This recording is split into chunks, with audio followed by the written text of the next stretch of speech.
ഇത് വിശുദ്ധമായ ഖുർആനിന്റെ പ്രഖ്യാപനമാ. ഇത് തിരുസുന്നത്തുകളെ മുറുകെ പിടിക്കാനുള്ള അത്യാർത്തിയാ. അതുകൊണ്ട് സഹോദരങ്ങളെ, 4 കാര്യങ്ങൾ പണ്ഡിതന്മാരിൽ അന്തർലീനമാണ്. അതേതൊക്കെ എന്നറിയോ? ഒന്ന് തഖ്വാ ബൈനഹു വ ബൈനല്ലാഹ്, അത്തവാളു ബൈനഹു വ ബൈനന്നാസ്, അസ്സുഹുദു ബൈനഹു വ ബൈനദ്ദുനിയാ, അൽ മുജാഹദത്തു ബൈനഹു വ ബൈനന്നഫ്സി. ഈ 4 കാര്യങ്ങളാണ് ഒരു പണ്ഡിതനിൽ അന്തർലീനമാവുക. ഇവിടെ കണിയാപുരത്ത് ഈ നൂറുൽ ഹുദ എന്ന് പറയുന്ന ഒരു കോളേജ് ഇവിടെ തലയെടുപ്പോടെ നിൽക്കുമ്പോ സഹോദരങ്ങളെ, ഇവിടെ നിന്ന് പഠിച്ചിറങ്ങുന്ന പണ്ഡിതന്മാരുണ്ടല്ലോ, അല്ലെങ്കിൽ പള്ളി ദർസുകളിൽ നിന്ന് പഠിച്ചിറങ്ങുന്ന പണ്ഡിതന്മാരുണ്ടല്ലോ, അവരുടെ ക്വാളിറ്റി എന്താണെന്നറിയോ? ഞാൻ അവരുടെ ഫള് പറയുന്നതല്ല, അവർ ഈ ലോകത്ത് കാണിക്കുന്ന, ലോകത്തിന് സമ്മാനിക്കുന്ന സന്ദേശം എന്താണെന്ന് പരിചയപ്പെടുത്തുകയാ. ഇത് പ്രസംഗിക്കുന്ന പണ്ഡിതന്മാരോടല്ല, മുത്തഅല്ലിമീങ്ങളോടല്ല, എന്നെ കേൾക്കുന്ന സാധാരണക്കാരായ പ്രിയപ്പെട്ട സഹോദരങ്ങളോടോ പറയുകയാണ്. ഒരു പണ്ഡിതൻ ഉണ്ടാകുന്ന 4 ഗുണങ്ങളിൽ ഒന്നാമത്തേതെന്നറിയോ? അത്തഖ്വാ ഫീമാ ബൈനഹു വ ബൈനല്ലാഹ്. ഒരു അറിവ് പഠിച്ച പണ്ഡിതനുണ്ടല്ലോ, ആ പണ്ഡിതന്റെയും സർവശക്തനായ അള്ളാഹുവിന്റെയും ഇടയിൽ സൂക്ഷ്മതയുണ്ടെന്നാണ്. അള്ളാഹ്ക്ക് നിരക്കാത്തതൊന്നും ഒരു പണ്ഡിതന് ചെയ്യൂല. അത് മന്ത്രവാദമായാലും ആളുകളെ കൊല്ലുന്ന നരബലിയായാലും ഇല്ല, ഒരു പണ്ഡിതനത് ചെയ്യാൻ കഴിയില്ല. സഹോദരങ്ങളെ, പാമരന്മാരെ ചൂഷണം ചെയ്തുകൊണ്ട് ഒരിക്കലും ഒരു യഥാർത്ഥ പണ്ഡിതനെ ചെയ്യാറില്ല. വിശുദ്ധമായ ഖുർആനിൽ എത്രയോ രോഗങ്ങൾക്ക് ശിഫയുണ്ട്, എത്രയോ ആയത്തുകൾ, വിശുദ്ധമായ ഖുർആനിലുള്ള ആയത്തുകൾ രോഗങ്ങൾക്ക് ശിഫയാ. എന്നെ കേൾക്കുന്ന എന്റെ പ്രിയപ്പെട്ടവരെ, ഒരു മതവിശ്വാസി എന്നുള്ള നിലയിൽ പറയുകയാ, സൂറത്തുൽ ഫാത്തിഹ ഓതി മന്ത്രിച്ചാൽ തീരാത്ത രോഗങ്ങളുണ്ടോ? സൂറത്തുൽ ഫാത്തിഹ ലോകത്തെ ഏറ്റവും വലിയ മന്ത്രമാണല്ലോ. ഇന്നലെ ശുക്കൂർ ഉസ്താദ് ഫാത്തിഹയെ പറ്റി പറഞ്ഞിട്ടുണ്ടെന്ന് എനിക്കറിയാൻ കഴിഞ്ഞു. അതുകൊണ്ട് സഹോദരാ, ഒരിക്കലും അരാജകത്വത്തിലേക്ക്, പാമരന്മാരെ പടുകുഴിയിലേക്ക് തള്ളിയിടാൻ ഒരു പണ്ഡിതന് കഴിയില്ല. കാരണം അവന്റെ വാരിയല് കൊണ്ട് മൂടപ്പെട്ട ഹൃദയത്തിന്റെ ഉള്ളറകളിൽ ഭയഭക്തിയാ, ഒരു സൂക്ഷ്മതയുള്ള ജീവിതമാ. അതുകൊണ്ട് അയൽക്കാരന്റെ വിഷയത്തിൽ, മറ്റുള്ളവരുടെ വിഷയത്തിൽ, കുടുംബത്തിന്റെ വിഷയത്തിൽ, സമൂഹത്തിന്റെ വിഷയത്തിൽ ഒരു പണ്ഡിതന് നല്ല കാഴ്ചപ്പാടുണ്ട്, നിലപാടുകളുണ്ട്. കാരണം എന്തെന്നറിയോ? അവന് സൂക്ഷിക്കുന്നത് സർവശക്തനായ അള്ളാഹുവിൽ അധിഷ്ഠിതമാണ്, തഖ്വയോടെ ജീവിക്കുകയാ. രണ്ടാമതൊരു പണ്ഡിതനുണ്ടാകുന്ന ഗുണം എന്തെന്നറിയോ? അത്തവാളു ഫീമാ ബൈനഹു വ ബൈനന്നാസ്. ഒരു നല്ല പണ്ഡിതന്റെ ക്വാളിറ്റി അവന് ജനങ്ങളുടെ ഇടയിൽ വലിയ വിനയമുള്ളവനായിരിക്കുമെന്നാ. അറിയില്ലേ സഹോദരങ്ങളെ, വീടിന്റെ മുറ്റത്തൊരു മാവ് കൊണ്ട് നട്ടു, ആ മാവില് ഫലമൊന്നും കാക്കാതെ വന്നാൽ ആ മാവിന്റെ ശിഖരങ്ങൾ ഇങ്ങനെ മേപ്പോട്ട് തല ഉയർത്തി നിൽക്കാൻ കണ്ടിട്ടില്ലേ? ഇനി ആ മാവിന്റെ ശിഖരത്തിലും മാങ്ങ പിടിച്ചോട്ടെ. സഹോദരങ്ങളെ, ഒരു മാങ്ങയാണെങ്കിൽ ഒരു ചെറിയ ചായവേ വരികയുള്ളൂ. എന്നാൽ ഇല കാണാൻ പറ്റാത്ത നിലയിൽ അതിന്റെ ശേഖരം മുഴുവനും പഴുത്ത മാങ്ങയാണെന്നിരിക്കട്ടെ, ഒരു ചെറിയ മാവിൻ തൈ കൊണ്ട് നട്ടപ്പോൾ ആ മാവിന്റെ ഇലകൾ അറിയാതെ മാവ് പൂത്തിട്ട് അതിലും മനോഹരമായ മാങ്ങ ഇങ്ങനെ നിന്നാൽ അതിന്റെ ശിഖരങ്ങൾ ഇങ്ങനെ താഴോട്ട് വരില്ലേ സഹോദരാ? എന്നതുപോലെ ഇൽമു കൂടുമ്പോ വിനയത്തിന്റെ ഏറ്റവും വലിയ പ്രതീകമായി മാറുമെന്ന, ഞാനാണ് വലിയ ആളെന്ന് പറഞ്ഞ് നെഞ്ചും വിരിച്ച് നടക്കുന്നവന് വിവരത്തിന്റെ കുറവാ. അതല്ല പണ്ഡിതന്മാരെന്ന് പറഞ്ഞാൽ അവര് വിനയാന്വിതരാണ്. ലോകത്തെ ഏറ്റവും വലിയ പണ്ഡിതനാരാ? ലോകത്തെ ഏറ്റവും വലിയ പണ്ഡിതനാരാ? ലോകത്തെ ഏറ്റവും വലിയ ഗൈനക്കോളജിസ്റ്റാരാ? ജിയോളജിസ്റ്റാരാ? ലോകത്തെ ഏറ്റവും വലിയ സയന്റിസ്റ്റാരാ? ലോകത്തെ ഏറ്റവും വലിയ കാർഡിയോളജിസ്റ്റാരാ? സഹോദരങ്ങളെ, ഒരു നിരക്ഷരനായ പ്രവാചകനാണ് ലോകത്തെ ഏറ്റവും വലിയ വിദ്യാഭ്യാസത്തിന്റെ കുലപതിയെങ്കിൽ ചിന്തിക്കണേ സഹോദരങ്ങളെ. റസൂലുള്ളാഹിന്റെ നടത്തത്തെ പറ്റി ശമായിലു തുർമുദി പോലുള്ള ഗ്രന്ഥങ്ങളിലെ കാണാ, ഒരു കുന്നിൻ പ്രദേശത്ത് നിന്ന് ഇറങ്ങി വരുന്നവനെ പോലെ ആ റസൂൽ നടക്കുക. നമ്മളെ പോലെ നെഞ്ചും വിരിച്ചിട്ട് ഞാനാണ് എല്ലാം തികഞ്ഞവനെന്ന് പറഞ്ഞ് നടക്കൂല. ആമിനയുടെ പൊന്നുമോൻ, അബ്ദുള്ളയുടെ തങ്കക്കുടം, മദീനയുടെ രാജാവ്, മക്കയുടെ ജേതാവ്, നമ്മുടെ ഹൃദയത്തിന്റെ തുടിപ്പ്, നമ്മുടെ കണ്ണിലെ കൃഷ്ണമണി, നമ്മുടെ രോമാഞ്ചം രോമാഞ്ചം, നമ്മുടെ വികാരം. റൂഹി ഫിദാ അഹ്മദ് മുജ്തബ നബി മുഹമ്മദ് മുസ്തഫ സല്ലല്ലാഹു അലൈഹി വസല്ലമ തങ്ങൾ നടക്കുന്നത് ഒരു വലിയ മലയിൽ നിന്ന് ഇറങ്ങി വരുന്ന ഒരാളെ പോലെയാ. ഇപ്പൊ വീണു പോകുമെന്ന നിലയിലാണ് റസൂലുള്ളാഹി നടന്നിരുന്നതത്രേ. സഹോദരങ്ങളെ, ആരെങ്കിലും ഒന്ന് കൈ മുസാഫഹത്ത് ചെയ്താൽ ഈ പിടിക്കുന്ന ആളെ കൈവലിക്കാതെ ഹബീബ് കൈവലിക്കൂല. ആരെങ്കിലും ഒന്ന് മുസാഫഹത്ത് ചെയ്യാൻ റസൂലുള്ളാഹിന്റെ കയ്യിൽ പിടിച്ചാൽ ആ പിടിക്കുന്ന ആള് പിടുത്തം വിടാതെ റസൂലുള്ളാഹി കൈവലിക്കൂല. ആരെങ്കിലും റസൂലുള്ളാഹിനെ ഒന്ന് വിളിച്ചാൽ ആ വിളിക്കുന്നിടത്തേക്ക് തലതിരിക്കൂല നബിതങ്ങൾ. പിന്നെയോ ഉടലോടുകൂടി റസൂലുള്ളാഹി ശരീരമാസകലം തിരിയുമായിരുന്നു. എന്തുകൊണ്ടെന്നറിയോ? ആ വിളിക്കുന്നയാളിനെ റെസ്പെക്ട് ചെയ്യുകയാ, വിളിക്കുന്നയാളിനെ അക്സെപ്റ്റ് ചെയ്യുകയാ. അങ്ങനെ അള്ളാന്റെ ഹബീബ് സല്ലല്ലാഹു അലൈഹി വസല്ലം വിളിക്കുമ്പോൾ വിളിക്കുപ്പരം കൊടുത്തുകൊണ്ട് ശരീരമാസകലം റസൂലുള്ളാഹി തിരിയുമായിരുന്നു. ശമായിലു തുർമുദി പോലെ റസൂലുള്ളാഹിന്റെ ശരീരത്തിന്റെ ആകാര സൗട്ടവം പറയുന്ന, അതുപോലെ തന്നെ റസൂലുള്ളാഹിന്റെ ചലനങ്ങൾ പറയുന്ന വിശുദ്ധമായ ഗ്രന്ഥത്തിൽ നമുക്ക് കാണാൻ കഴിയുന്നുവെങ്കിൽ അത്തവാളു ഫീമാ ബൈനഹു വ ബൈനന്നാസ്. ഈ നാട്ടിൽ ഒരു കോളേജ് ഉണ്ടായി, ഒരു പള്ളി ദർസ് ഉണ്ടായി, ഒരു അറബി കോളേജ് ഉണ്ടായി, ഒരു ഹിഫ്ള് കോളേജ് ഉണ്ടായി. അവിടെ ഖുർആൻ പഠിച്ചിറങ്ങുന്ന പണ്ഡിതന്മാർ അങ്ങനെയായി മാറും. അതുകൊണ്ട് സമൂഹത്തിന് ലാഭമല്ലാതെ നഷ്ടമില്ലല്ലോ. ഇനി മൂന്നാമത്തെ എന്തെന്നറിയോ? അസ്സുഹുദു ഫീമാ ബൈനഹു വ ബൈന ദുനിയാ. ദുനിയാവ് വിരക്തിയാണ് ആ പണ്ഡിതന്. എനിക്ക് ദുനിയാവ് വേണ്ട, എനിക്ക് ദുനിയാവിന്റെ ശീതളിമ വേണ്ട, ദുനിയാവ് എനിക്ക് വേണ്ട. ദുനിയാവ് കള്ളിപ്പെണ്ണാണ്, ചതിക്കുന്നവളാണ്. ദുനിയാവ് ആഗ്രഹിക്കുന്നവരാരാണെന്നറിയോ? ഈ ദുനിയാവ് നൈമിഷികമാണ്. ഹിയ ദുനിയാ അഖല്ലു മിനൽ ഖലീലി വഅശിഖുഹാ അദല്ലു മിനൽ ലീലി. ദുനിയാവ് നിസ്സാരതയിൽ വെച്ച് നിസ്സാരമാണ്. അതിനെ ആഗ്രഹിക്കുന്നവൻ, മോഹിക്കുന്നവൻ അധമന്മാരിൽ അധമനാണ്, ഏറ്റവും നീചനാണെന്ന് നമ്മളെ പഠിപ്പിച്ചല്ലോ. അതുകൊണ്ട് സഹോദരങ്ങളെ, ദുനിയാവ് വേണ്ടെന്ന് വെച്ച് പണ്ഡിതന്മാര് ലോകത്തുണ്ടറിയോ? ദുനിയാവ് വേണ്ടെന്ന് വെച്ച പണ്ഡിതന്മാര് ലോകത്തുണ്ട്. വേണം നിങ്ങൾക്കറിയോ? ഈ ദുനിയാവിനെ പുറങ്കാല് കൊണ്ട് ചവിട്ടിയെറിഞ്ഞപ്പോ ദുനിയാവ് പിന്നാലെ നടന്ന് എന്നെ സ്വീകരിക്കുമോ എന്ന് ചോദിച്ചിട്ട്, അതാണ് ദുനിയാവിന്റെ പ്രത്യേകത. ഈ ദുനിയാവ് ദുഷ്ടശ്വാനനെ പോലെയാണ്. ദുനിയാവ് ദുഷ്ടശ്വാനനെ പോലെയാണ്. നമ്മൾ തിരിഞ്ഞു നടന്നാ നമ്മുടെ പുറകെ നടക്കും. ഇനി നമ്മൾ അതിന്റെ നേരെ നടന്നാലോ നമ്മളിൽ നിന്ന് അകന്നു പോകും പേടിച്ച്. ഈ ദുനിയാവ് അങ്ങനെയാണ്. എനിക്ക് ദുനിയാവ് വേണമെന്ന മോഹമുണ്ടെങ്കിൽ ഒരിക്കൽ പോലും സഹോദരങ്ങളെ, കരളിന്റെ മോഹങ്ങൾക്ക് കടലിന്റെ ഓളങ്ങൾക്കും ഒരിക്കലും മോക്ഷമില്ലെന്നല്ലേ മനസ്സിന്റെ ആഗ്രഹങ്ങൾ തീരൂല.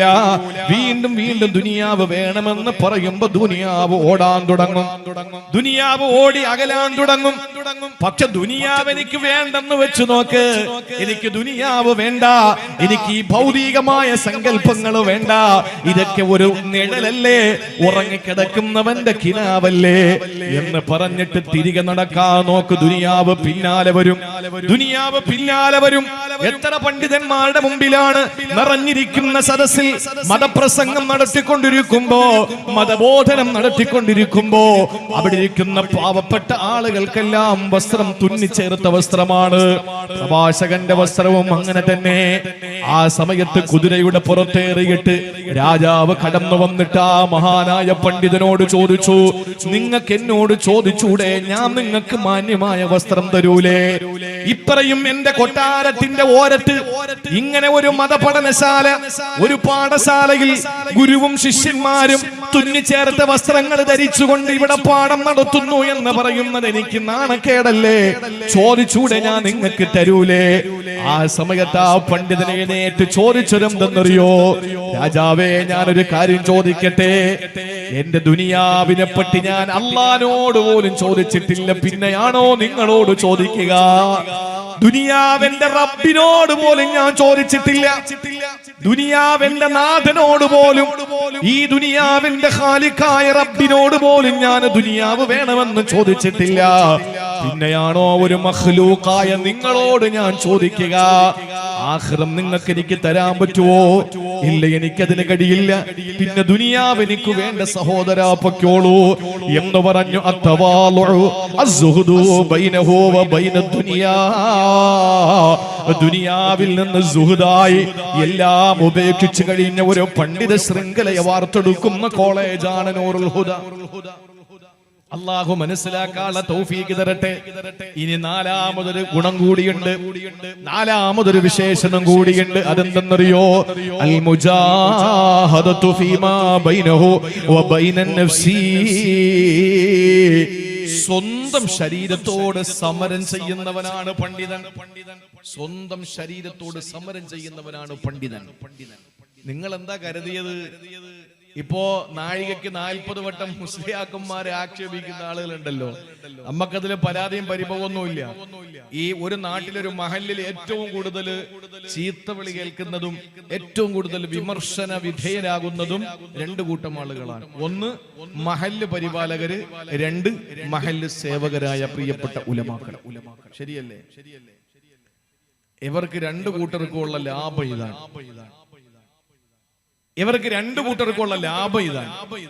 ആലിമീങ്ങളെ ആക്ഷേപിക്കുകയും വിമർശിക്കുകയും ചെയ്യുമ്പോ ഒന്ന് മനസ്സിലാക്കണം, വലിയ ത്യാഗം ചെയ്താണ് നല്ല പ്രായത്തില്, കൗമാരത്തിലേക്ക് കടക്കുന്ന പ്രായത്തില് വീടും നാടും ഉപേക്ഷിച്ചുകൊണ്ട് മറുനാടുകളിൽ പോയി പഠിച്ച്, ഒരു ഉസ്താദിന്റെ കീഴിൽ നിന്ന് പഠിച്ച് വർഷങ്ങളോളം പഠനം നടത്തിയിട്ട് അവർ ഏറ്റവും നല്ല മിടുക്കന്മാരായി കലാലയങ്ങളിൽ പോയി അവര് ബിരുദവും ബിരുദാനന്തര ബിരുദവും നേടിയിട്ടാണ് ഗോദയിലിറങ്ങുക. അവരുടെ നല്ല കാലം മുഴുവനും അവര് ഹിജ്റ ചെയ്തവരാണ്. ഉമ്മയെ കാണാൻ ആകെ കൊല്ലത്തിൽ കഴിയുന്നത് 3 യാത്രകളിലാണ്. സ്വന്തം വാപ്പയെ കാണാൻ അവർക്ക് പറ്റുന്നത് ഒരു കൊല്ലത്തിൽ 3 യാത്രയിലാണ്.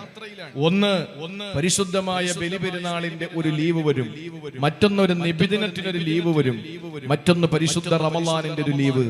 ആ സമയത്താണ് വാപ്പയും ഉമ്മയും അനുജത്തിയെയും അനുജനെയും ജ്യേഷ്ഠനെയും ജ്യേഷ്ഠത്തിയെയും ബന്ധുക്കളെയും തന്റെ വീടും തന്റെ നാടും തന്റെ അയൽക്കാരും തന്റെ വീട്ടുകാരും തന്റെ കൂട്ടുകാരെയും ഒന്ന് ചേർത്ത് നിർത്താൻ അവർക്ക് കിട്ടുന്നത്. ബാക്കി സമയം മുഴുവനും ഒരു വിദേശിയെ പോലെ, ഒരു പരദേശിയെ പോലെ, ഒരു പ്രവാസിയെ പോലെ മറുനാടിൽ ചെന്ന് അവിടുത്തെ സ്നേഹവും പരിലാളനയും ഒക്കെ ഏറ്റുവാങ്ങിയിട്ട് അവിടെ നിന്ന് പഠിക്കുകയാണ്. ഈ കാലഘട്ടത്തിൽ എല്ലാ സംവിധാനങ്ങളും ഉണ്ട്. ആഴ്ചയിൽ ഒരു ദിവസം രക്ഷകർത്താക്കളെ വിളിക്കാൻ ഫോണുണ്ട്. ഞങ്ങൾ പഠിക്കുന്ന സമയത്ത്, അത് 1900 അന്നൊന്നും അല്ല, കുറഞ്ഞ വർഷങ്ങളെ ആയിട്ടുള്ളൂ. നമ്മളൊക്കെ കൊച്ചുകുട്ടികളല്ല ഇപ്പോഴും. അപ്പൊ ആ വർഷത്തിലൊക്കെ ഞങ്ങൾ പഠിക്കുമ്പോ ആഴ്ചയിൽ ഒരു ദിവസം ഇന്നത്തെ പോലെ കണ്ടുവിളിക്കാനൊന്നും പറ്റില്ലല്ലോ. 2 ആഴ്ച 3 ആഴ്ച കൂടുമ്പോ അവിടുത്തെ കമ്മിറ്റി ഓഫീസിൽ നിന്ന് ഒരാൾക്ക് നിശ്ചയിച്ച സമയം വീടിന്റെ എത്രയോ വീടുകൾക്കപ്പുറത്ത് വലിയ പ്രതാപവും പ്രൗഢിയൊക്കെ ഉണ്ടായിരുന്ന ഗൾഫ് പ്രതാപകാലത്ത് വാങ്ങിവെച്ച ഒരു ലാൻഡ് ഫോണിലേക്ക് കോൾ ചെയ്ത് ഇന്ന വീട്ടിൽ നിന്ന് ഇന്ന ആളിനെ വിളിച്ച് അവിടെ വരുത്തി നിർത്തിയേക്കണം എന്ന് വിളിച്ചു പറഞ്ഞ് അരമണിക്കൂർ കഴിഞ്ഞ് വീണ്ടും വിളിച്ച് അവരോട് കുറഞ്ഞ സമയം സംസാരിച്ചിട്ട് കണ്ണുനീരോടുകൂടി വീണ്ടും പഠിക്കാൻ വേണ്ടി പോകുന്ന മുത്തഅല്ലിമീങ്ങൾ. നമ്മളെന്താ കരുതിയത്? അവര് സ്വന്തത്തോട് ജിഹാദ് ചെയ്യാണ്, സ്വന്തത്തോട് ജിഹാദ് ചെയ്യാൻ സമരപ്പെടുകയാണ്. അവര് സമരത്തിലാണ്. അവരുടെ ആഗ്രഹങ്ങളെ, ഈ സമയത്തുള്ള ചെറുപ്പക്കാരുടെ നല്ല സമയം, ഈ ബാല്യത്തിൽ ശൈശവം കഴിഞ്ഞ് ബാല്യത്തിലെത്തി, ബാല്യത്തിൽ നിന്ന് കൗമാരത്തിലേക്ക് എത്തി, കൗമാരത്തിൽ നിന്ന് യൗവനത്തിലേക്കുള്ള ആ ഒരു ഘട്ടത്തിലാണല്ലോ പഠിക്കാൻ പോവുക. ആ സമയത്ത് എന്തെല്ലാം ആഗ്രഹമുണ്ട്. ഒരു മാവിലെറിയാൻ ആഗ്രഹം, ഒരു മതിലിൽ കയറാൻ ആഗ്രഹം, ഒരു തേങ്ങ അടക്കാൻ ആഗ്രഹം, ഒരു സിനിമയ്ക്ക് പോകാൻ ആഗ്രഹം. ഇതൊക്കെ ഒഴിവാക്കിയിട്ട് ഞാനൊരു മുത്തഅല്ലിമാണ് എന്ന് പറഞ്ഞ് ശുഭവസ്ത്രധാരികളായി നല്ല മുണ്ടുടുത്ത്, കണ്ണങ്കാലിന് മുകളിൽ കയറ്റി മുണ്ടുടുത്ത്, ഒരു നല്ല ജുബ്ബ ധരിച്ച്, തലയിൽ ഒരു തൊപ്പി വെച്ച്, ഒരു മനോഹരമായ വെള്ളം ഷാള് കൊണ്ട് തലയിൽ കെട്ടി അള്ളാഹുവിന്റെ വിശുദ്ധ ഖുർആനിന്റെ വാഹകരായി മലായിക്കത്തിന്റെ ചിറകിന് താഴെ സഞ്ചരിക്കുന്ന ഈ മുത്തഅല്ലിമീങ്ങൾ ഉണ്ടല്ലോ, ഒരു ഖബറിന്റെ അടുത്തൂടെ പോയാലേ ആ ഖബറിൽ പിന്നെ ശിക്ഷ ഉണ്ടാവൂല കൊല്ലങ്ങളോളം. കുറ്റം പറയുന്ന ആളുകൾ പോയാലോ ആ ഖബറിൽ അന്ന് കുന്തം കൊണ്ടുള്ള കുത്തു തുടങ്ങും, അല്ലേ? മുത്തഅല്ലിമീങ്ങൾ എന്ന് പറഞ്ഞാൽ അത്രയും മഹത്വമുള്ളവരാ. മരണസ്മരണ പോലും അവർക്ക് സുന്നത്തില്ല. കാരണം എന്താ? അങ്ങനെ അങ്ങ് ഓർത്തിരിക്കേണ്ട സമയമല്ല ഇപ്പം. ആ സമയം കൂടി 2 പേജ് ഓതി പഠിക്കും. അത്രയും വലിയ അമൂല്യമായ ആ ഒരു ഉത്തരവാദിത്വം നിങ്ങളെ ഏൽപ്പിച്ചു, അല്ലെങ്കിൽ നമ്മളെ ഏൽപ്പിക്കുന്ന ആ ഒരു മുജാഹദ, ഒരു വലിയ ത്യാഗമാണ് പണ്ഡിതന്മാരുടെ ആദ്യഘട്ടങ്ങളിൽ. പിന്നെയോ അതിലേറെ ത്യാഗം അല്ലേ? കിടക്കാൻ ബഹുമാനപ്പെട്ട ആബിദുസ്താദിനെ സംബന്ധിച്ചിടത്തോളം തിരുവനന്തപുരത്തെ ഖാളി കൂടിയ ബഹുമാനപ്പെട്ട ഉസ്താദ് അവറുകൾ തിരുവനന്തപുരത്തെ ഖാളിയാണ്. നമുക്കറിയാം, നമ്മളൊക്കെ എന്ത് കാര്യമുണ്ടെങ്കിലും വിളിച്ചു ചോദിക്കും, ഏത് വിഷയമുണ്ടെങ്കിലും എന്ത് സംശയം ഉണ്ടെങ്കിലും വിളിച്ചു ചോദിക്കും.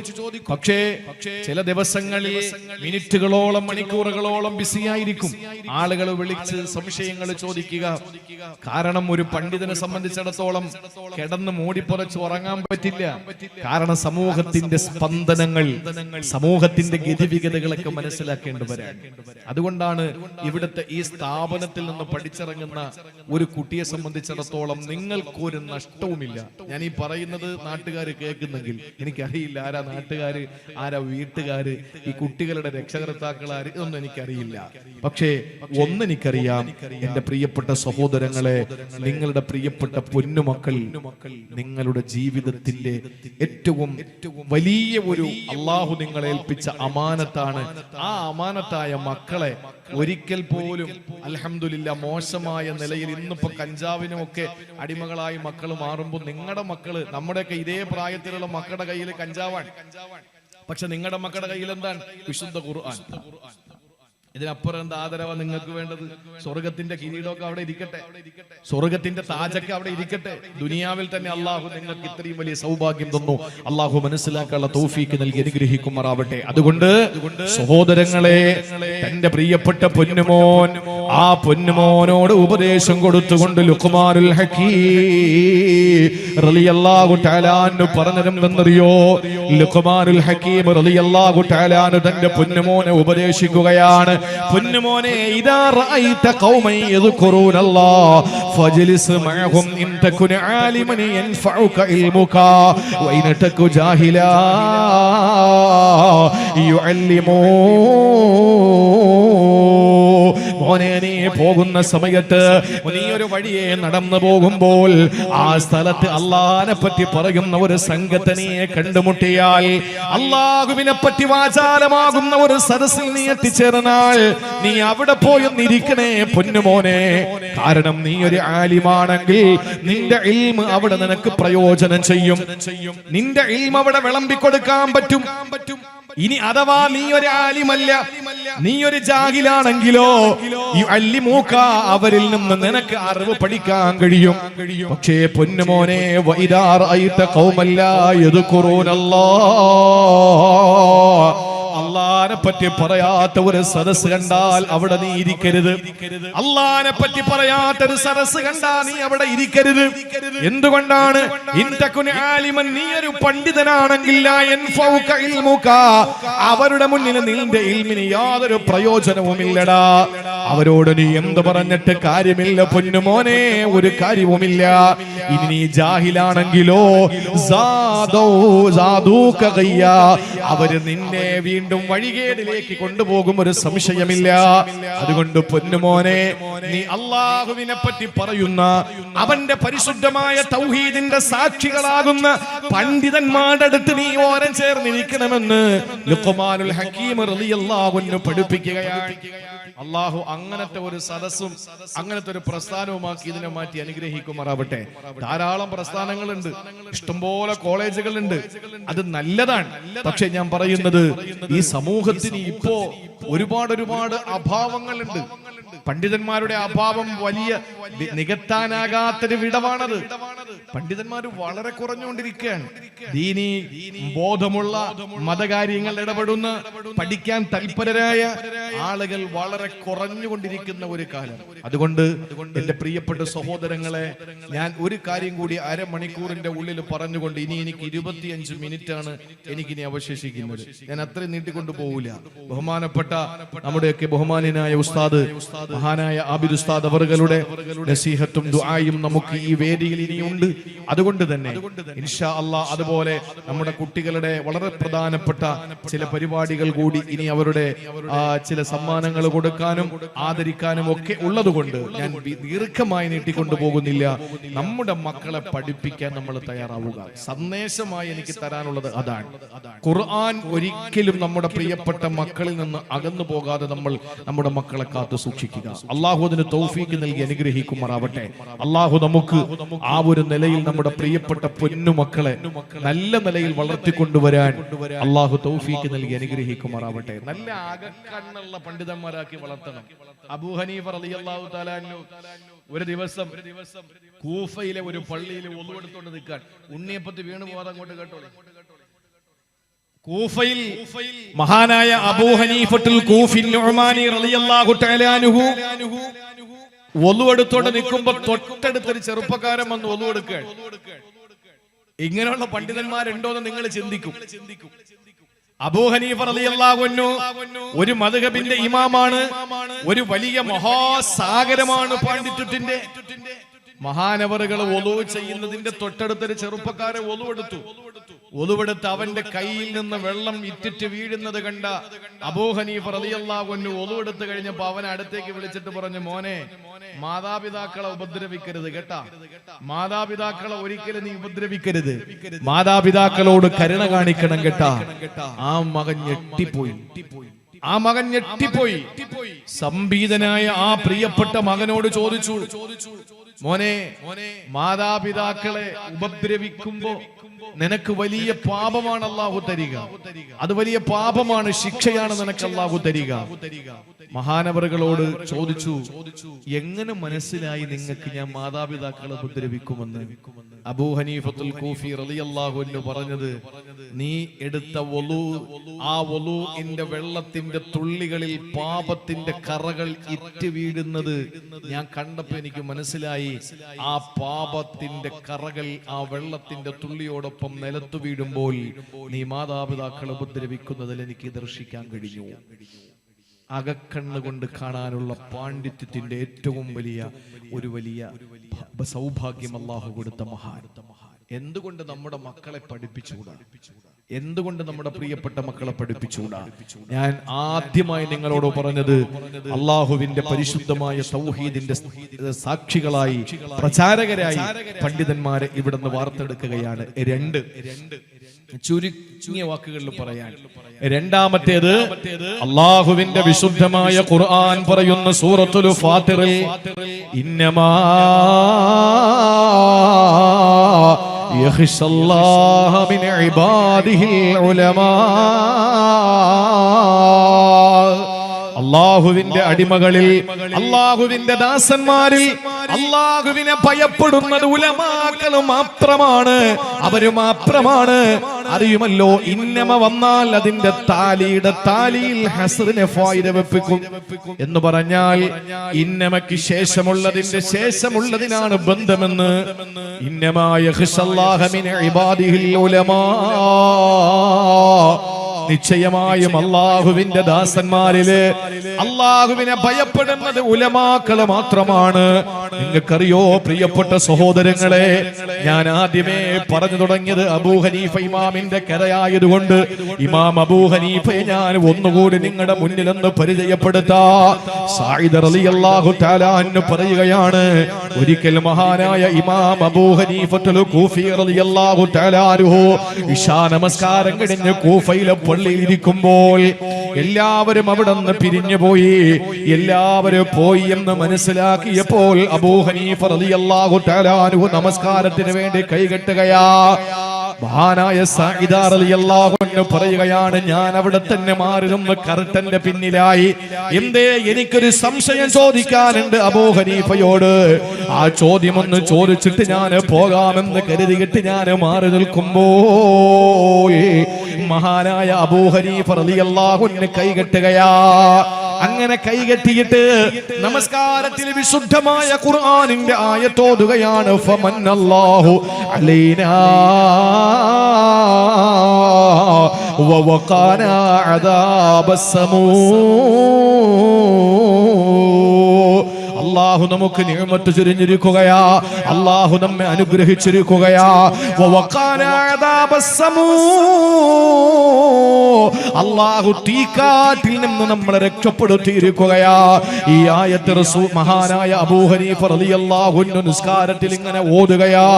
ഞാൻ പിന്നാലെ നിൽപ്പുണ്ട്, എന്നെ കണ്ടിട്ടില്ല അബൂ ഹനീഫ ഇമാ.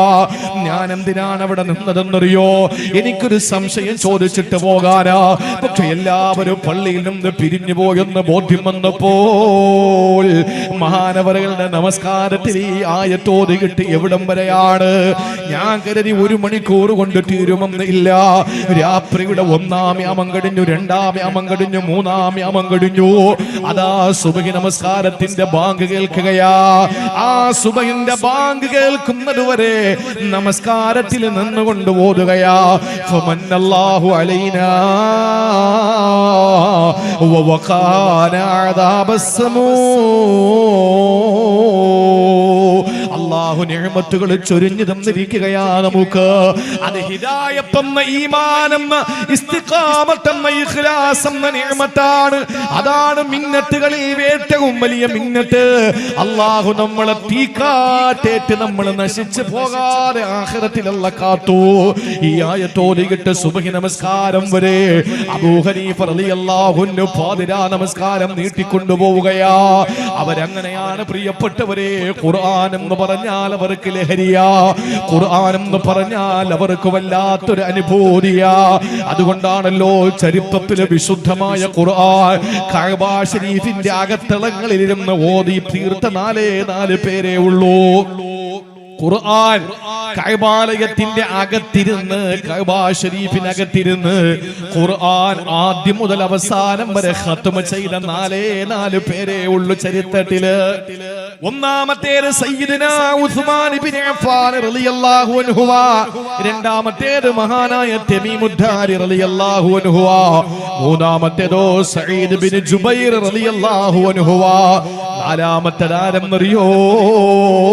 മഹാനായ സയ്യിദുനാ അബൂ ഹനീഫത്തുൽ കൂഫി നുഅ്മാൻ റളിയല്ലാഹു അൻഹു. ആ ഭാഗ്യം ലഭിച്ച മഹാൻ വിശുദ്ധ ഖുർആനിന്റെ ആയത്തോതിയിട്ട് കൂഫയിലെ പള്ളിക്കകത്ത് സുബഹിന്റെ സമയം വരെയും നമസ്കാരത്തിൽ പാതിരാത്രി നിസ്കാരത്തിൽ ഓതിക്കൊണ്ടിരുന്നത് എന്തുകൊണ്ടാ? ഏറ്റവും വലിയ പണ്ഡിതനായപ്പോൾ അല്ലാഹനെ ഭയപ്പെട്ടു ജീവിക്കുകയാ. ഇന്നമാ യഖ്ശല്ലാഹ മിൻ ഇബാദിഹിൽ ഉലമാ. അല്ലാഹുവിനെ ഏറ്റവും കൂടുതൽ ഭയപ്പെടുന്നത് ആലിമീങ്ങളാ. ഇന്ന് സൂറത്ത് യാസീൻ ഓതിയിട്ട് വന്നവരല്ലേ? സൂറത്ത് യാസീനിന്റെ ആദ്യ 10 ആയത്തുകൾക്കുള്ളില് അല്ലാഹു 2 വിഭാഗത്തെ പരിചയപ്പെടുത്തുന്നുണ്ടറിയോ? 2 വിഭാഗത്തെ അല്ലാഹു പരിചയപ്പെടുത്തുന്നുണ്ട്. നിങ്ങൾ തന്നെ തീരുമാനിക്കുക ഇത് ഏത് വിഭാഗത്തിൽ പെടണമെന്ന്, ഇതിൽ ഏത് വിഭാഗത്തിൽ പെടണമെന്ന്. ഓരോരുത്തരും സൂറത്ത് യാസീൻ ഓതുമ്പോൾ ആ യാസീൻ സൂറത്ത് ഓതുന്ന സമയത്ത് തീരുമാനിക്കണം. ഇന്നത്തെ ദിവസം മുതൽ നാളത്തെ സുബഹി മുതൽ യാസീൻ എന്ന സൂറ ഓതുമ്പോൾ ആ സൂറത്തിൽ നമ്മൾ ഓതുന്ന ഈ ആയത്തെത്തുമ്പോൾ അല്ലാഹുവിന്റെ വിശുദ്ധ ഖുർആൻ ആരുടെ മുന്നിലാണ് പ്രബോധനം ചെയ്തത്? നബിതങ്ങളെ പ്രബോധനം ചെയ്യുമ്പോൾ 2 സമൂഹം മുമ്പിലുണ്ടായിരുന്നു. ഒന്ന് തൻസീലൽ അസീസിർ റഹീം ലിതുൻദിറ ഖൗമൻ മാ ഉൻദിറ ആബാഉഹും ഫഹും ഗാഫിലൂൻ. ഒരു വിഭാഗം ആളുകളുടെ മുമ്പിൽ ഖുർആൻ ഓതി കൊടുത്താൽ അവർ ഫഹും ഗാഫിലൂൻ, അശ്രദ്ധരാണ്. അവർക്ക് ഖുർആനുമായിട്ടൊരു ബന്ധവുമില്ല. നമ്മൾ ഓതുന്ന യാസീൻ, വാപ്പ മരിച്ചു കിടന്നപ്പോൾ അടുത്തിരുന്ന് ഓതി തീർത്ത യാസീൻ, എന്റെ പ്രിയപ്പെട്ടവരെ ഒരു ദിവസം പോലും മുടങ്ങാതെ ഓതുന്ന വെറുതെ യാസീൻ. ആ യാസീനിൽ അല്ലാഹു പറയുന്നു ഇന്നമാ തുൻദിറു, അല്ലാഹു പറയുന്നു തൻസീലൽ അസീസിർ റഹീം ലിതുൻദിറ ഖൗമൻ മാ ഉൻദിറ ആബാഉഹും ഫഹും ഗാഫിലൂൻ. നബിയേ, ഈ ഖുർആനുമായി നിങ്ങൾ ഇറങ്ങിത്തിരിക്കുമ്പോൾ ഒരു വിഭാഗം അശ്രദ്ധരാണ്. അങ്ങനെയുള്ള ആളുകൾ ഇന്നുണ്ട്. വാഴതിനെ വിളിച്ചാ വരൂല. ഈ കഴിഞ്ഞ നബിദിനത്തിന്റെ തലേ ദിവസം, അതിന് തലേ ദിവസവും ഭയങ്കരമായ പരിപാടികൾ, പ്രസംഗം, മതപ്രസംഗം, സന്തോഷം. രണ്ടാമത്തെ ദിവസം ലൈറ്റ് കാണാൻ വേണ്ടിയിട്ട് തലേ ദിവസം വഅലിന് ഒരു ഉസ്താദ് വന്നിട്ട് അവിടെ കിടന്ന് ഖുർആനിന്റെ അങ്ങറ്റം ഇങ്ങറ്റം ഓതിയിട്ട് ഒരു പെണ്ണുങ്ങൾ ഇറങ്ങിയിട്ടില്ല. ഒരാൾക്ക് ഖുർആൻ കേൾക്കണ്ട. നമുക്കതിനുള്ള സൗകര്യമില്ല ഉസ്താദെ, സമയമില്ല, എല്ലാം ഫാസ്റ്റ് അല്ലേ. പിറ്റേ ദിവസം റബീഉൽ അവ്വലിന്റെ തലേ ദിവസം ലൈറ്റ് മനോഹരമായ ഈ സീരിയൽ സെറ്റ് കാണാൻ വേണ്ടിയിട്ട് എല്ലാ പെണ്ണുങ്ങളും ഇങ്ങനെ ഇറങ്ങി വരികയാണ്. അവര് മുഴുവനും റോട്ടിലിറങ്ങി. ഞാനൊരൊറ്റ കാര്യം ചോദിക്കട്ടെ, എന്റെ പ്രിയപ്പെട്ട സഹോദരിമാരെ, എണീക്കാൻ വയ്യാത്ത ഉമ്മാമമാരെ അറബാനയിൽ കെട്ടിവെച്ചിട്ട് ഇങ്ങനെ കൊണ്ടുവരിക കാണിക്കാൻ. എന്തിനാണ്? കാണട്ടെ, അവര് ലൈറ്റ് കാണട്ടെ. ഈ ലൈറ്റ് കണ്ട് കണ്ണിനൊരു ആനന്ദം പകർന്ന് ആ ആനന്ദത്തിനപ്പുറത്ത് ലൈറ്റ് കെടുത്തുമ്പോൾ നമ്മുടെ ഹൃദയത്തിൽ നിന്ന് മാഞ്ഞുപോയി. പക്ഷേ അള്ളാഹുവിന്റെ വിശുദ്ധ ഖുർആൻ ഓതപ്പെടുന്ന, വിശുദ്ധ ഖുർആനെ പറ്റി പറയപ്പെടുന്ന ഒരു വേദിയിൽ എന്തുകൊണ്ട് നമുക്കൊരു 10 മിനിറ്റ് ചെലവഴിച്ചൂടാ? കാരണം എന്താ? ലിതുൻദിറ ഖൗമൻ മാ ഉൻദിറ ആബാഉഹും ഫഹും ഗാഫിലൂൻ. നമ്മളിപ്പോഴും അശ്രദ്ധയിലാണ്. ഈ കഴിഞ്ഞ റബീഉൽ അവ്വലിന്റെ എല്ലാ വേദികളിലും, ഒട്ടുമിക്ക വേദികളിലും ഞാൻ പ്രസംഗിച്ചത് വിശുദ്ധ ഖുർആനിലെ അള്ളാഹുവിന്റെ ഹബീബിന്റെ പ്രസിദ്ധവും പ്രശസ്തവുമായ പേരുകൾ എത്ര പ്രാവശ്യം പറഞ്ഞു എന്ന് ഞാൻ സദസ്സിനോട് ചോദിച്ചു. താസീനും യാസീനും അഹമ്മദും മുസമ്മിലും മുദ്ദസിറും നബിയും റസൂലുമായി ഒരുപാട് പേരുകൾ വിശുദ്ധ ഖുർആനിൽ പറയുന്നുണ്ട്. പക്ഷേ നബിതങ്ങളുടെ പ്രസിദ്ധമായ പേര്, ആ പേര് നമുക്കറിയുമല്ലോ. അബ്ദുൽ മുത്തലിബിനോട് ചോദിച്ചു, മാ സമ്മൈത ബുനക്, നിങ്ങളുടെ മോനെ പേരിട്ട് എന്താ? ഖാല സമ്മൈതുഹു മുഹമ്മദ, ഞാൻ എന്റെ മോന് മുഹമ്മദ് എന്ന് പേരിട്ടു. ആ മുഹമ്മദ് എന്ന വിശുദ്ധ ഖുർആനില് എത്ര തവണ ഉണ്ട് എന്ന് ചോദിച്ചപ്പോൾ നമ്മുടെ കൗമിന് ഏതോ ഒരു സദസ്സിൽ മാത്രം ഒരു കുട്ടി എഴുന്നേറ്റ് അവിടെ ഇരുന്നു കൊണ്ട് അവന് സംശയം, അങ്ങനെ വിരൽ ഇങ്ങനെ കാക്കുകയാണ്, ഏതിലെങ്കിലും ഒന്നിൽ കറക്കി കുത്താൻ, ഏതിലെങ്കിലും ഒന്നങ്ങ് കിട്ടിയാലോ. ഞാനൊന്ന് ചോദിക്കട്ടെ, വിശുദ്ധ ഖുർആനുമായിട്ട് എന്ത് ബന്ധമാണ് മുസ്ലിം ഉമ്മത്തിന് ഇപ്പോൾ? അവർക്കറിയാം അമേരിക്ക എപ്പോൾ ആറ്റം ബോംബിട്ടു. ട്രംപ് ഭരിച്ചുകൊണ്ടിരുന്നപ്പോൾ, ശതകോടീശ്വരനായ ഡൊണാൾഡ് ട്രംപ് ഭരിച്ചുകൊണ്ടിരിക്കുമ്പോൾ എന്തെല്ലാം നടന്നു എന്ന് ഇന്നും ഇവിടത്തെ മുസ്ലിം ഉമ്മത്ത് നന്നായിട്ടറിയാം. അതിനുശേഷം ജോ ബൈഡൻ എന്ന് പറയുന്ന ജോസഫ് ബൈഡൻ അമേരിക്ക ഭരിക്കുമ്പോൾ അവിടെ നടക്കുന്ന സംഭവ വികാസങ്ങളെ പറ്റി അറിയാം. ഇവിടെ രാജ്യത്തിന്റെ പ്രതിരോധവും, രാജ്യത്തിന്റെ പ്രധാനമന്ത്രി പദവും, രാജ്യത്തിന്റെ ആഭ്യന്തരമന്ത്രി സ്ഥാനവും ആരാണ് കൈകാര്യം ചെയ്യുന്നത് എന്ന് നന്നായിട്ട് അറിയുന്നവരല്ലേ നിങ്ങൾ? ഇവിടത്തെ കഴിഞ്ഞുപോയ ഭാരതത്തിലെ ഇന്ത്യ മഹാരാജ്യത്തിന്റെ രാഷ്ട്രപതിമാര് ആരാണ് എന്ന് ചോദിച്ചാൽ ഓരോ മക്കളും ഓരോ വർഷമനുസരിച്ച് മറുപടി പറയും തർത്തീബായിട്ട്. എത്ര പ്രധാനമന്ത്രിമാരുണ്ടായിരുന്നു? വളരെ കൃത്യമായി നമ്മുടെ മക്കൾ പറയും. 992 ഇന്നയാള്, 997 ഇന്നയാള്, 2002 ഇന്നയാള്, 2007 ഇന്നയാള് എന്നൊക്കെ കൃത്യമായി ആ മക്കൾ മറുപടി കൊടുക്കും. ശരിയല്ലേ? സുപ്രീം കോടതിയിലെ ചീഫ് ജസ്റ്റിസുമാരാരാണ് എന്ന് ചോദിച്ചാൽ പറയും കേരള പിറവിയുടെ അന്ന് കേരളത്തിന്റെ ആദ്യത്തെ മുഖ്യമന്ത്രി ആരാണ്? കേരളത്തിൽ നിലവിലുള്ള മുഖ്യമന്ത്രിമാര് വരെ എത്തുമ്പോൾ എത്ര മുഖ്യമന്ത്രിമാര് ഈ സംസ്ഥാനം ഭരണം നടത്തി, വർഷമെത്ര, ഇതൊക്കെ നന്നായിട്ട് പറയുന്നു നമ്മുടെ മക്കളോട്. വിശുദ്ധ ഖുർആനിലെ പൊന്നുമോനെ, നീ ബഹുമാനിക്കുന്ന, ആദരിക്കുന്ന, നിന്നെയും എന്നെയും സൃഷ്ടിക്കാൻ കാരണഭൂതരായ ലോകത്തിന്റെ ജേതാവ് നബി മുഹമ്മദ് മുസ്തഫ സല്ലല്ലാഹു അലൈഹി വസല്ലമ തങ്ങൾ എന്ന ആ പുണ്യ പൂമാന്റെ പ്രോജ്വലമായ മുഹമ്മദ് എന്ന ഇസ്മ എത്ര തവണ ഉണ്ട് എന്ന് ചോദിച്ചാൽ എത്ര മക്കൾ മറുപടി പറയും? ഞാൻ ചോദിക്കുന്നില്ല. നാളത്തെ ഒരു വേദിയിൽ എനിക്ക് ഒരു സ്ഥലം കൂടി എണ്ണി പറയാൻ കഴിയാത്തത് കൊണ്ടാണ്. ഒരുപക്ഷെ നിങ്ങൾക്ക് അറിയുമായിരിക്കും. അള്ളാഹു അങ്ങനെ തന്നെ ആക്കട്ടെ. അള്ളാഹു നമുക്ക് നല്ല ഓർമ്മയും നല്ല ബുദ്ധിയും ശക്തിയും ഒക്കെ അള്ളാഹു തരട്ടെ. പക്ഷേ ആത്മാവിൽ നെഞ്ചകത്തൊന്ന് കൈവച്ചിട്ടൊന്ന് ചോദിക്കണം, എന്റെ ഹബീബിന്റെ പേര് എന്റെ വിശുദ്ധ ഗ്രന്ഥത്തില് എത്ര തവണ പറഞ്ഞിട്ടുണ്ട്? അള്ളാഹു മനസ്സിലാക്കാനുള്ള തൗഫീക്ക് തരട്ടെ. കേവലം 4 സ്ഥലങ്ങളിൽ മാത്രമാണ് മുഹമ്മദ്. ആലി ഇമ്രാൻ 144, അഹ്സാബ് 40, മുഹമ്മദ് 2, ഫതഹിന്റെ എൻഡ്. ഈ 4 സ്ഥലങ്ങളിലല്ലാതെ അള്ളാഹുവിന്റെ ഹബീബ് സല്ലല്ലാഹു അലൈഹി വസല്ലമയുടെ പേര് പറഞ്ഞിട്ടില്ല. ഈ 4 സ്ഥലത്തും പറഞ്ഞത് 4 സന്ദേശങ്ങൾ ലോകത്തിന് സമ്മാനിക്കാനാണ്. ഞാൻ പറയുന്നത്, വേദനയോടുകൂടി പറയുന്നത്, ഇന്ന് സമുദായത്തിന് ഖുർആനുമായിട്ടൊരു ബന്ധമില്ല. ഒരു ബന്ധമില്ല. കാരണം എന്താ?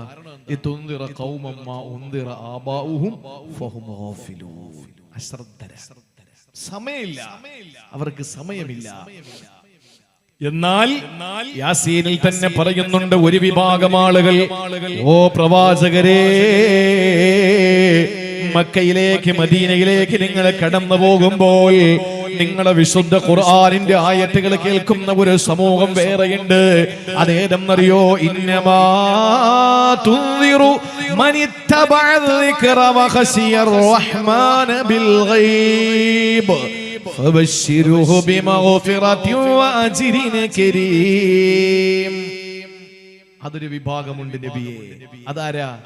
മനിത്തബഅ ദിക്റ, വിശുദ്ധ ഖുർആനിനെ ഇത്തിബാഅ് ചെയ്യുന്ന, വിശുദ്ധ ഖുർആനെ ഇത്തിബാഅ് ചെയ്യുന്ന. ഞാൻ എന്റെ ഖുർആൻ, മുആദ് ഇബ്നു ജബൽ റളിയല്ലാഹു അൻഹുവിനെ യമനിൽ ഭരണാധികാരിയായി നിയമിക്കുമ്പോൾ അള്ളാന്റെ ഹബീബ് ചോദിച്ചു, മുആദേ, നീ അവിടെ ചെന്ന് ജനങ്ങളുടെ നീതിയോട് വർത്തിക്കുമ്പോൾ ഒരു വിഷയത്തിൽ നീ എന്തിനെയാണ് മാനദണ്ഡമാക്കുക? ഖുർആൻ. ഖുർആനിൽ നീ അതിന് നിയമം കണ്ടില്ലെങ്കിലോ അള്ളാഹുവിന്റെ ഹബീബേ, അങ്ങയുടെ വാക്കുകൾ ഞാൻ എടുക്കും. നബി തങ്ങൾ ചോദിച്ചു, മുആദേ, എന്റെ വാക്കും നീ കണ്ടില്ലെങ്കിലോ? നബിയെ, ഉചിതമായ നിലയിൽ എന്റെ അഭിപ്രായം ഞാൻ അവിടെ രേഖപ്പെടുത്തുമെന്ന് പറഞ്ഞു. അതാണ് ഞാൻ നേരത്തെ പറഞ്ഞ ഉലുൽ അംർ, പാണ്ഡിത്യത്തിന്റെ പരമോന്നതിയിലെത്തിയ മഹാരഥന്മാർ.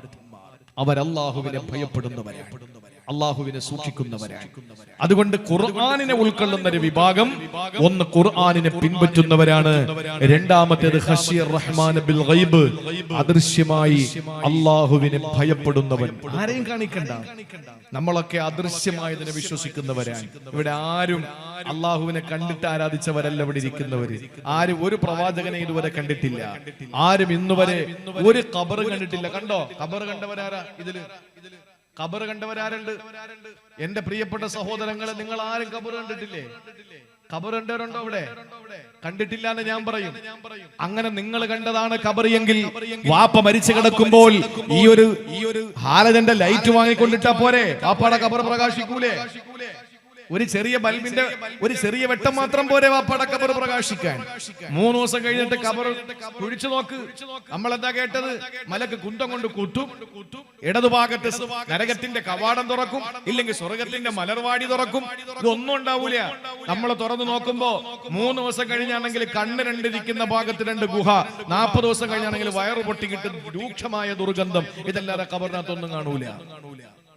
ഖബർ നമ്മൾ കണ്ടതല്ല, അത് മണ്ണിന്റെ ഒരു കീറലാണ്. അതുകൊണ്ടാണ് ഖബറിനെ ബർസഖ് എന്ന് പറയുന്നത്. മറയാണ്, നമുക്ക് കാണാൻ പറ്റൂല. പക്ഷെ മരിച്ച കാണാം. ഹദീദ്, അന്ന് കണ്ണിന് നല്ല കാഴ്ചയാണ്, മൂർച്ചയുള്ള കാഴ്ചയാണ്. അതുകൊണ്ട് സഹോദരങ്ങളെ, നമ്മൾ ഖബർ കണ്ടിട്ടില്ല, നമ്മൾ വിശ്വസിക്കുന്നില്ലേ? അല്ലാഹയെ കണ്ടില്ല, വിശ്വസിക്കുന്നു. സിറാത്ത് കണ്ടോ? ഇല്ല. സ്വർഗം കണ്ടോ? ഇല്ല. നരകം കണ്ടോ? ഇല്ല. ഒന്നും കണ്ടില്ല. നമ്മൾ അള്ളാഹുവിനെ വളരെ ഭക്തിയോടെ നമ്മൾ ആരാധിക്കുന്നത് ഒന്നും കാണാതെയാണ്. അള്ളാഹു അങ്ങനെയുള്ളവർക്ക് നല്ല പ്രതിഫലം കൊടുക്കുകയാണ്. സഹോദരങ്ങളെ, ഇവിടുന്ന് നൂറുൽ ഹുദ പോലുള്ള കോളേജിൽ നിന്ന് പുറത്തേക്ക് ഇറക്കുന്ന മക്കളെ ആ വർക്ക്ഷോപ്പിൽ നിന്ന് അവിടുന്ന് പകർന്നു കൊടുക്കുന്ന ഊർജം എന്താണ്? അല്ലാഹു എന്ന സർവാധിനാഥനായ റബ്ബിനെ ഭയപ്പെട്ട് ജീവിക്കാനുള്ള ഒരു ഉന്നതമായ അവസ്ഥ ആ മക്കളുടെ ഹൃദയങ്ങളിൽ ഇൻജക്ട് ചെയ്യുകയാണ്. എല്ലാവരെയും ബഹുമാനിക്കാൻ, ആദരിക്കാൻ. ഏതെങ്കിലും ഒരു പണ്ഡിതന്മാര് പറഞ്ഞിട്ടുണ്ടോ എന്തെങ്കിലും ഈ രാജ്യത്ത് നമ്മുടെ സമുദായത്തിന്റെ അല്ലെങ്കിൽ സമൂഹത്തിന്റെ ഇടയിൽ ഛിദ്രത ഉണ്ടാക്കുന്ന എന്തെങ്കിലും പറഞ്ഞിട്ടുണ്ടോ? 4 മിനിറ്റുകൾ അവശേഷിക്കുന്നു. ഞാൻ ഒരൊറ്റ കാര്യം കൂടെ പറഞ്ഞ് അവസാനിപ്പിക്കുകയാണ്. അള്ളാഹുവിനെ ഭയപ്പെടുന്നത് ഉലമാക്കൾ മാത്രമാണ്. ഒരിക്കൽ വീണ്ടും ഞാൻ പറയുന്നു, നമ്മുടെ വിഷയം ഇമാം അബൂ ഹനീഫ തന്നെ ആയിക്കോട്ടെ. അബൂ ഹനീഫ റളിയല്ലാഹു അൻഹു വല്ലേ നമ്മുടെയൊക്കെ ട്രാൻസ്ഫോർമർ. അവിടെ നിന്നല്ലേ പകർന്ന് ഇൽമുകൾ മഹാരഥന്മാരായ ഇമാമിയങ്ങൾക്ക് എത്തിയത്. അതുകൊണ്ടല്ലേ പരിശുദ്ധമായി സദസ്സിൽ നമ്മൾ ഒരുമിച്ച് കൂടിയത്. പ്രിയപ്പെട്ടവരെ, ഇമാം അബൂ ഹനീഫത്തുൽ കൂഫി റളിയല്ലാഹു തആല അൻഹു ഒരു ദിവസം മഹാനായ യസീദ് ബിൻ കമീത്ത് റളിയല്ലാഹു തആല അൻഹു അബൂ ഹനീഫ ഇമാമിനോടൊപ്പം പള്ളിയിൽ നിസ്കാരത്തിന് വേണ്ടി പോയി. അദ്ദേഹം നമസ്കാരത്തിന് വേണ്ടി പോയി. ഇശാ നമസ്കാരം. ഇമാമ് സൂറത്തു സിൽസാൽ ഓതുകയാണ്. സൂറത്തു സിൽസാൽ ഓതുന്ന ഇദാ സുൽസിലത്തിൽ അർളു സിൽസാലഹാ എന്ന ആ സൂറത്ത് ഇങ്ങനെ മനോഹരമായി ഓതി. നിസ്കാരം കഴിഞ്ഞിട്ട് എല്ലാവരും പോയിട്ടും ബഹുമാനപ്പെട്ട യസീദ് ബിൻ കമീത്ത് റളിയല്ലാഹു അൻഹു പറയുന്നു, അബൂ ഹനീഫ ഇമാം എണീറ്റിട്ടില്ല. അദ്ദേഹം അങ്ങനെ തന്നെ ഇരിക്കുന്നു. ആ പള്ളിയിലെ മുഅദ്ദിൻ വന്നിട്ട് എണ്ണ കുറച്ചേ ഉള്ളൂ വിളക്കില്. ആ എണ്ണ വിളക്ക് കെടുത്തിയിട്ടില്ല എങ്കിൽ എണ്ണ തീർന്നു പോകും. നാളെ കത്തിക്കാൻ എണ്ണയില്ല. ആലോചിച്ച് നോക്കൂ അന്നത്തെ പള്ളിയുടെ അവസ്ഥ. ഇന്ന് പള്ളിയുടെ മുഅദ്ദിന് കടന്നു വന്നിട്ട് പറയുകയാണ്, അല്ലയോ ഇമാം അബൂ ഹനീഫ റളിയല്ലാഹു അൻഹുവിന്റെ മുമ്പിലേക്ക് കടന്നു വന്ന് ഇതൊന്ന് കെടുത്തിക്കോട്ടെ എന്ന് ചോദിക്കാൻ വേണ്ടി അടുത്തേക്ക് വരുമ്പോൾ ഒരു മരിച്ച ഒരാളിനെ പോലെ അബൂ ഹനീഫ റളിയല്ലാഹു അൻഹു അവിടെ ഇരിക്കുകയാ. മഹാനവറുകള് മുഅദ്ദിന് കുറെ നേരം അവിടെ നിന്നിട്ട് മടങ്ങി പോവുകയാണ്. പിന്നീട് അദ്ദേഹം വന്നത് എപ്പോഴെന്നറിയോ? പ്രഭാത നമസ്കാരത്തിന് ബാങ്ക് വിളിക്കാൻ സുബഹിന്റെ സമയത്ത് വരികയാ. ആ സമയത്ത് മുഅദ്ദിന് കടന്നു പള്ളിയിലേക്ക് വരുമ്പോൾ അബൂ ഹനീഫ ഇമാം തലേ ദിവസം രാത്രി എവിടാണോ ഇരുന്നത് അവിടെ തന്നെ ഇരിക്കുകയാ.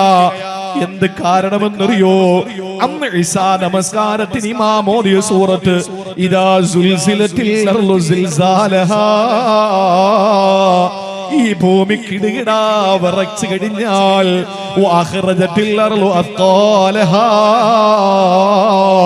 ഈ ഭൂമി അതിന്റെ ഉള്ളിലുള്ളതെല്ലാം പുറന്തള്ളിക്കഴിഞ്ഞാൽ